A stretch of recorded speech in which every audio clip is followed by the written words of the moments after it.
9 now 3. Major biographies, obituaries, and the coronial inquest records do not document a second surviving child. The long inquest into her death and later reporting note only her daughter Saska. I could not find a record of another live-born child in those sources. Wikipedia 4. Interpretation: the most likely situations are A. She was indeed pregnant at one point during the Lanfranchi relationship, but the pregnancy did not result in a publicly recorded surviving child.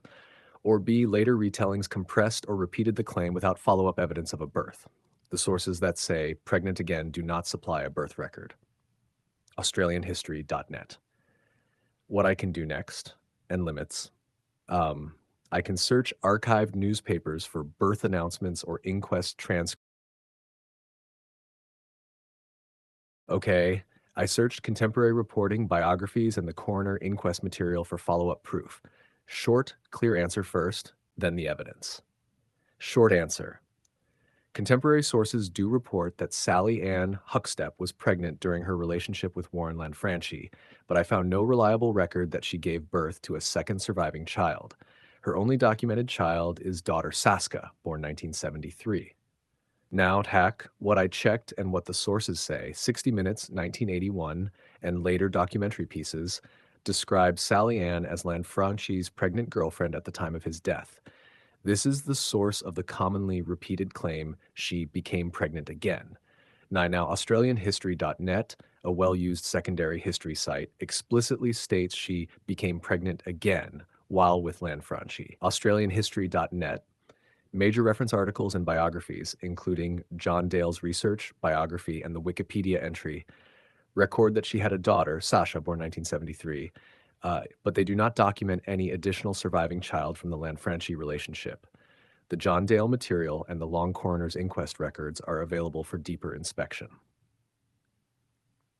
John Dale, Coroner's Inquest, Official Finding, 1991, exists, published by the NSW State Coroner, and is the primary official record for matters surrounding her death. I found bibliographic records for that document, but not an online transcript showing a newborn or second child. Google Books. My interpretation: the most likely explanation is that she was pregnant at some point during the Lanfranchi affair, reported contemporaneously, but the pregnancy did not result in a publicly documented surviving child, or later reporting repeated the pregnancy claim without follow-through evidence of a birth. There is no birth record or reliable secondary source I could find that names a second child. Concrete next steps I can take. Pick one, or I can do them both. 1. Retrieve the full coroner's finding, 1991 text, and search it for any mention of pregnancy outcomes or additional children. This is the best single primary source. Google Books 2. Search Trove/archive newspapers, Sydney Morning Herald, the Canberra Times, etc., for birth announcements or contemporary reporting that mention a baby born to Sallie-Anne after 1973. I already checked many modern summaries and bios and didn't find a birth record. Trove is the next place to check. Trove, tell me which of those you want me to run now. I can fetch the coroner's finding and/or run a deeper Trove/newspaper search and report back with exact quotes and page references.